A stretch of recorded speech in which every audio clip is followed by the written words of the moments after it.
Hey, what is up guys? This is Alton Jukino once again, and for today's video, papakita ko sa inyo yung bagong remote control ng Mini 3 and Mini 3 Pro. So this is the new remote. So ang gusto ko dito is yung screen.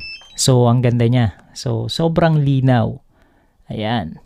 Saka mas magaan to kumpara dun sa luma.